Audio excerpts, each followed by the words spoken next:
So Ikkajo, which is first control, is something we do after learning Shionage in our grading syllabus. So I just want to go through and discuss a little bit of the mechanics of how Ikkajo works. So basically it's a shoulder rotation. So in order to gain Uke's balance, we basically just need to rotate the shoulder.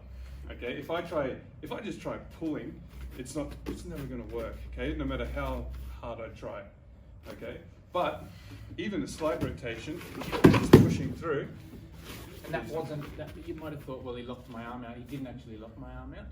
It was the rotation of the shoulder that took my balance. Yeah. Okay. So the way to initiate it, there's many different ways, right? But when we just rotate the shoulder, okay, this creates the unbalancing of uke, okay, and then the rest is where you apply your power. So if we just do it from, say, like when beginners start learning, we just grab, we lift, and grab the elbow, okay? And as we do this, we're also, so it's not just arm strength either, or upper body strength, your legs and hips are very important, okay? So as we grab, okay, so here, we just start the process. And then we just drive all our power through this point, okay? And bring them down. The other cool thing about Ikkajo in this iteration is that it becomes a defensive mechanism as well. If he puts me in that position again, when I try to punch, this becomes a blocking mechanism. So he goes to cut up, I can't, right?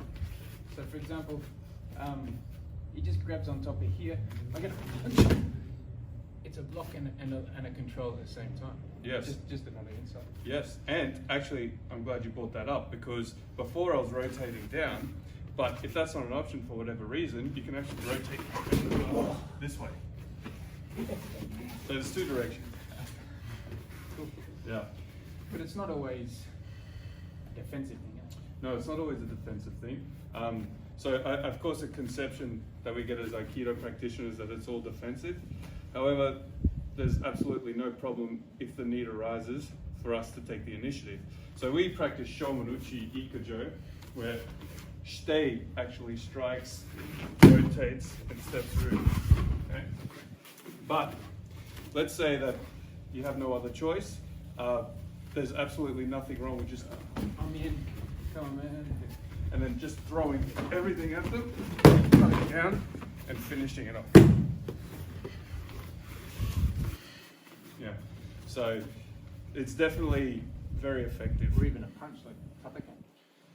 So if I don't block, for example, if I don't block, it smacks me in the face and then continues through whatever. With whatever.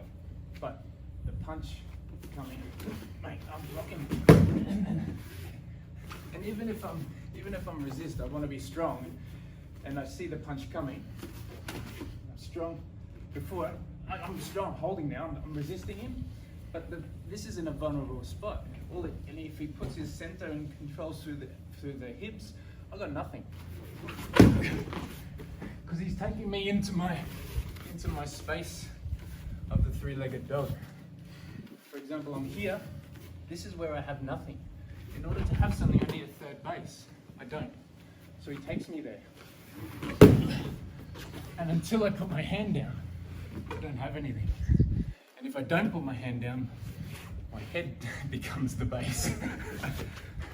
Sure does. All right, just want to look at the role of uke and the importance of the role of uke for providing an authentic experience for shite, and at the same time making a symbiotic relationship where both are learning at the same time. So for example, with katamochi Ikkajo or say ichi, it's very easy for uke just to go into zone out mode.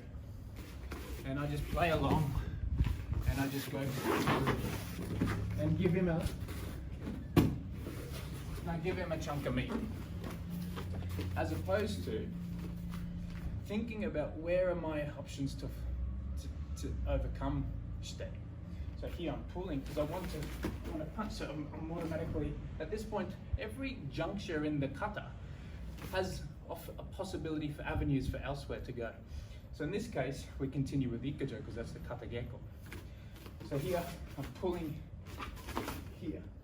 Now I'm already thinking about what might be an option for me, but before I do that, he makes a connection, he comes up. Now at this point, I'm not just turning my back inauthentically, I'm thinking about what am I able to do from here? Can I take the leg? Can I punch? Can I shoot underneath?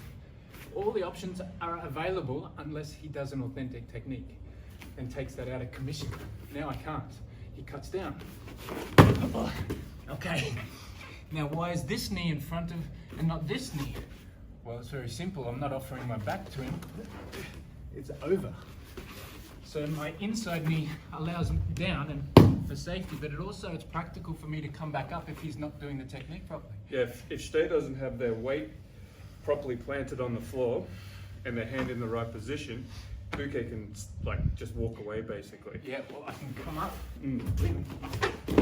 take the leg and then I'm in, okay? But, so I'm thinking this is my training as Uke.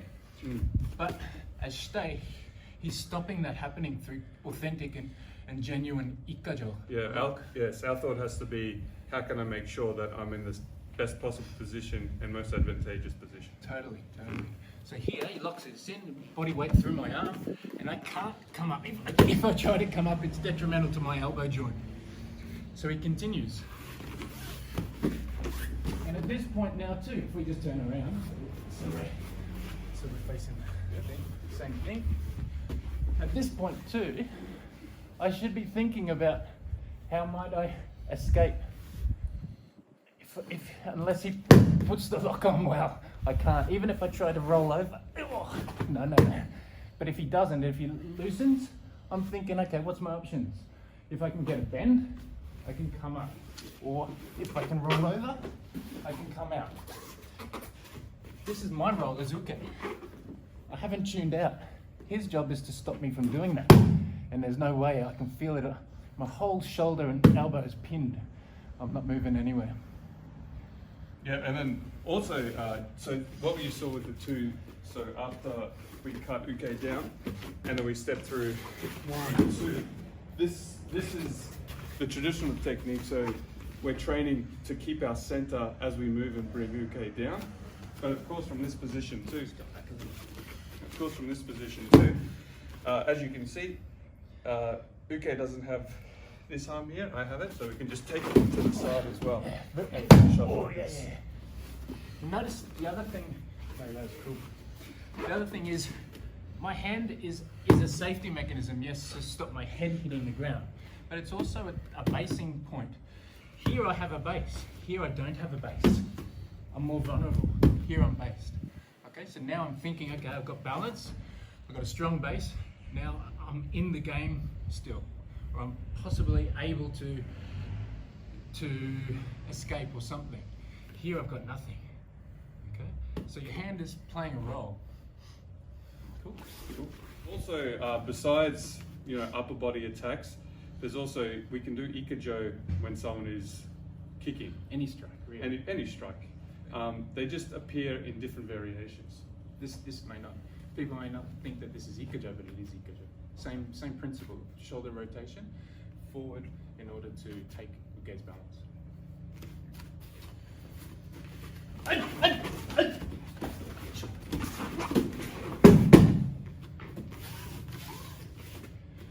want to break it down? Yeah.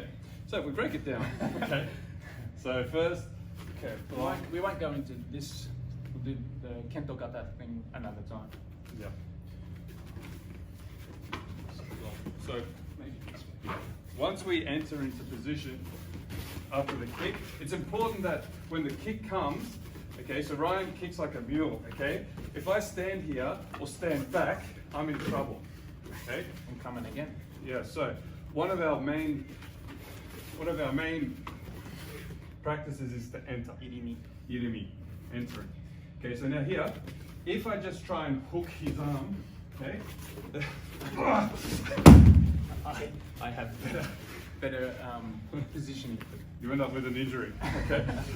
So when we move in, it's important so Aikido works in circles, okay? And rotation. So we pull, okay, and at the same time, we circle up, okay? So without that pull, nothing would happen then?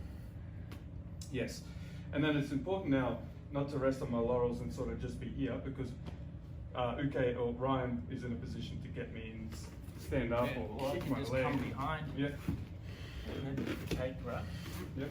So it's important, okay, and this is why we practice kamae and Yoshinkan Aikido, okay? Look how we're centered, like everything's centered. So now we're connected, and then just take it down. And now, we can. I've got nothing. Yeah, I don't think you'll be able to stand up. No. Okay. So if you want to sort of introduce a more practical element of attacks and see how Ikkajo can work in a different format, this is a good example. Okay, move in, and then grab.